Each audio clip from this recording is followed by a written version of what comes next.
My beloved son, I kindly ask you to take a moment to gather your thoughts. I shared a heartfelt story of treachery. The dwelling is steeped in the aroma of liniment and remorse. A humble two-bedroom structure, situated on the fringes of Milford, Pennsylvania, where the Susquehanna River carves its path with a keen intensity. 3 years ago, I might have walked to the diner where I dished out plates of meatloaf, exchanging bright smiles for generous tips. My life has become centered in this living room, where the couch droops with the burden of years, a wheelchair stands watch in the corner, and pill bottles are lined up like sentinels on the coffee table. The accident took my legs, my job, and almost my entire being. A pickup, driven by an intoxicated individual, crashed into me on Route 6, leaving marks on my skin that echo a silence deeper than my own voice could ever express. I am Claire Bennett, and at 35, I am journeying through life as a single mother, contemplating a time when I held a place of importance. At this moment, I feel like a weight, tethered to this home and to him, Ethan, my son, my essential connection to life. At 20, he radiates strength, his physique a testament to unwavering dedication, and his gaze conveys profound messages. Without the need for speech, he's the kind of person who seeks comfort in fixing a carburetor instead of exploring the depths of his feelings. Without his presence, I would be trapped in a government facility, adrift and disconnected from reality. In his presence, I become someone entirely new, an identity that remains undefined and elusive to me. The front door creaks ajar, and the echo of Ethan's boots thuds against the mat. He emerges from the garage, enveloped in the aroma of motor oil and the embrace of summer's warmth, his flannel shirt fitting snugly against his sturdy shoulders. "Mother, did you have a meal today?" He speaks, his tone a soft whisper, as though he holds the solution within him. I shift my stance on the couch, sensing the rhythm of my legs under the cozy blanket. I catch myself whispering that I'm not hungry. He strides into the room, standing at an impressive 6'2", his dark hair shimmering with perspiration. Those green eyes, echoing the absence of his father, lock onto me, cutting through the facade and exposing far more than intended.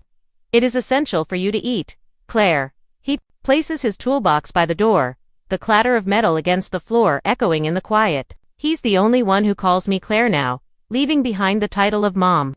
Ever since the accident created an unusual connection of equality between us, he kneels next to me, quietly examining the brace on my knee. His hands show the signs of hard work, roughened from tools and endless hours of effort, yet they hold a gentleness that resonates profoundly within me. "Is the discomfort especially severe today?" he asks.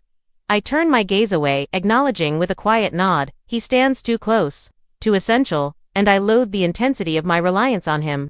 "Lie back," Ethan orders, his tone brooking no argument. He lifts my legs onto the couch, his fingers lightly brushing against my calf.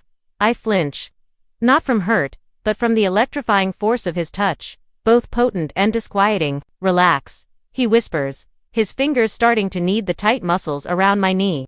His hands move with precision initially, deftly untangling the knots that steal my rest under the cover of darkness. His thumb glides upward, caressing the delicate skin of my thigh, and I feel my breath catch in my throat. "Ethan," I whisper, a mixture of trepidation and urgency. He hovers, his fingers poised above the scar that snakes its way up my leg, a jagged reminder of the crash. "Is this permissible?" he asks, his tone softening, as though he is delving into something much deeper than my pain. I nod, for what other option remains for me? He means the world to me. His hands move again, deliberate, pressing against the tight muscle just under my shorts. My heart pounds in my chest, and I bite down on my lip to suppress a gasp. It's just a massage, I tell myself, a son offering assistance to his mother. As his fingertips linger, brushing against the hem of my shorts, my body unveils its hidden truths, sparking sensations that transcend logic. He pauses, his hands resting on me, and for a fleeting moment, we both suspend our breath. With a rough edge to his voice, he asks, seeking clarity. Truly, I am a master of deception, my skin ignited by his caress. He gently repositions the blanket over my legs and stands, purposefully avoiding my eyes. "I'll make dinner," he says, stepping away and leaving me to wrestle with the weight of what has just unfolded. The days blend into a haze of pain, relief, and stillness. Our humble home in Milford, Pennsylvania, a confinement for two. Each morning, Ethan retreats to the garage, leaving me in the company of the gentle hum of the television and the perilous murmurs of my own mind. I often return to that moment, his hands gently placed on my thigh, setting my body ablaze like a spark in the night. It's a misdirection, I acknowledge, yet the longing remains relentless. He is my son, my savior, and now something deeper. Something that makes my heart race at the sound of his truck coming up the driveway. He has come back home. Crafting spaghetti in the kitchen, the rhythmic clatter of pots forming a soothing melody. I position myself at the entrance, watching him as he walks, his strong shoulders radiating a subtle power. As he reaches for a jar of sauce, his t-shirt rides up a bit, revealing a tattoo on his lower back, a wrench entwined with a rose. He obtained it last summer, but he opted not to disclose the reason. You're staring, Claire, he playfully remarks, his eyes fixed on mine. Warmth floods my cheeks as I stammer a few words regarding the strong scent of garlic. Recently, a transformation has taken place within him. His gaze lingers a fraction longer, and his voice takes on a gentler tone, resonating more profoundly when he speaks my name. And, oh my, I am beginning to awaken to my The doorbell shatters the calm of the evening. Abrupt and unwelcome. Ethan wipes his hands on a dish towel, stealing a quick look in my direction. Stay put, he commands, as though I have any choice in this situation. It is Mrs. Larson, our neighbor, her voice echoing through the screen door, just checking in to see how things are going for you. Ethan, how is your mother faring these days? Her worry is merely a mask, her gaze constantly searching for the newest gossip to share at the church potluck. I grip the arms of my wheelchair, a knot tightening in my stomach. Does she know about it? The way Ethan hovers just a breath away, the way I instinctively lean into him. Ethan politely turned down her invitation to bring a pie. We are doing well, Mrs. Larson, thank you. However, she continues to praise his steadfast dedication. Your kindness in caring for your mother is truly admirable, showcasing the wonderful son that you are. I yearn to proclaim that he is not just a boy, but a man carrying a weight far too heavy for her narrow comprehension to fathom. The door slams shut with a resounding thud, leaving Ethan standing there, his posture tense, jaw set in a firm line. He mutters, sitting across from me, she's quite the inquisitive one. His knee brushes against mine under the table, and I startle, my fork clattering in shock. He makes no apology, simply watches me, his green eyes shrouded in enigma. The air grows heavy, echoing the approach of a brewing storm. As the evening deepens, the house rests enveloped in shadows, its only light coming from the flickering radiance of a distant baseball game. Ethan sprawls on the couch beside me, his closeness feeling more personal than it ought to. My legs ache with exhaustion, but I hold back from asking for help. A chill runs through me at the mere idea of his touch and the repercussions it could unleash. You're quiet tonight, he observes, his voice low and rough, as if he's been wrestling with his thoughts for far too long. A soft sigh escaped my lips as I focused intently on the screen, a sense of fatigue beginning to envelop me. He shifts subtly, his arm brushing against mine. Have you ever considered what I gave up? My breath stumbles. What is this all about? He leans forward, propping his elbows on his knees. Academia, friends, an existence unlike any other. I stayed here, for you, Claire. His words struck me like a heavy blow, guilt and gratitude swirling together inside me. I never asked you to do that, I whisper softly. He turns, his face just inches from mine, eyes burning with fervor. There was no need, you encompass my whole existence. The tone he uses, profound and fervent, is not how a son typically speaks to his mother. It is a confession, a line crossed. One should create some space. Yet here I am, still present. The television radiates, casting a flickering light over his face, and I feel we are on the brink of a moment that cannot be undone. The windows of our Milford home tremble under the force of thunder, a late summer storm sweeping through Pennsylvania with an air of purpose. The lights fade, plunging us into darkness, while the soft hum of the television surrenders to the howling gusts outside. As I recline on the couch, a blanket softly covering my lap, I sense the familiar pulse in my legs, stronger than it has ever been. Ethan is seated next to me, exuding a warmth that cannot be ignored. Is everything okay, Claire? He asks, his voice soft and tentative, as though he is afraid of breaking something fragile. I concede with a slight bow, yet the darkness urges my honesty. I find myself enveloped in a sense of dissatisfaction. Not with him so close, not with the way my skin remembers his caress. He lights a candle, its flame flickering gently over his sculpted jaw, exposing green eyes that seem to understand much more than they ought to. He wraps us in a warm embrace, his arm brushing against mine, and I stay motionless, refusing to pull away. The material embraces our thighs.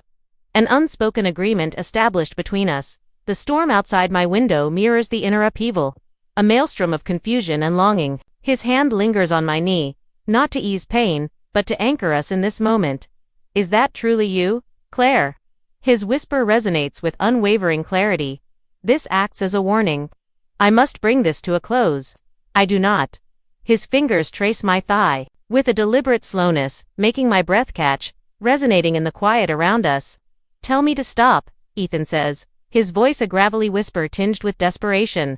Yet his hand persists in its unyielding motion. Words slip away.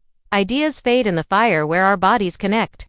My silence acts as an agreement, and he knows it well. He draws closer, his breath a gentle warmth on my cheek, and then his lips meet mine with a fervor that conveys a deep desire, as though he has been waiting for this moment all along. I reciprocate the kiss, my fingers clutching his shirt, pulling him closer. It's certainly misguided, without a doubt, yet it captures our very essence, raw, bold, and genuine. His tongue dances with mine, and I gasp, my body instinctively arching toward him. The blanket falls away from our hands, forgotten, as he approaches, a mix of power and desire. My fingers delve into his shoulders, nails brushing against the skin, and he releases a groan. A sound that sparks a warmth deep inside me. You feel it, he whispers softly against my lips, his hips pressing closer. At this moment, we find ourselves here. The dancing light casts shadows, hiding our misdeeds in its gentle embrace. Here, we are free from the constraints of a mother-son relationship. We exist as a distinct entity, shaped by the myriad experiences, born from the aftermath of that fateful accident that stripped away everything else. We part, gasping, as the storm rages on outside the confines of our refuge. The candle has gone out, casting us into darkness, but I can feel Ethan's eyes on me, heavy with the burden of what we've done. My lips throb, my body trembles with an undeniable longing. Claire, he starts, his voice quivering, yet I cut him off, holding back. The sound slips away, leaving me grappling with the harsh truth of what has just occurred. My son pressed his lips to mine, and I reciprocated with a kiss of my own. What are we, in essence? He reaches out his hand to me, but I pull back, curling up on the couch. The energy awakens once more. A dazzling radiance flooding the space, exposing us completely. Ethan's shirt dangles in a chaotic manner, his hair a wild mess, and I can only guess that I reflect his untidy appearance. We can reverse this, he declares, his voice lacking any hint of regret, yet brimming with certainty. I nod, my eyes filled with unshed tears. A profound impulse to cry out and escape wells up inside me, yet my legs stand firm, anchored to the ground. He hesitates for a moment, doubt visible on his face, before heading to the kitchen, leaving me to wrestle with the weight of our choice. The storm beyond may be subsiding, but the chaos inside me is merely beginning to stir. We have crossed a line, and turning back is no longer feasible. 6 months have gone by, and our Milford house feels as though it is closing in on us. Its walls heavy with unspoken secrets that linger in the atmosphere. Ethan and I move with caution. Now, our touches hidden behind closed drapes. A simple silver ring adorns my left hand, a quiet ruse that stifles the questions from neighbors about the romantic life of a single mother. We have moved beyond the confines of mother and son, enveloped in shadows, where his hands reach for me, and my whispers quell the burden of regret. Yet the dawn reveals a feeling of shame, cutting through me like the pain in my limbs. Ethan under a transformation too, his green eyes softening, as though he has unearthed a sense of peace amidst our misdeeds. He stays in the garage, still lifting me into my wheelchair, but his touch lingers, a hint of what lies ahead.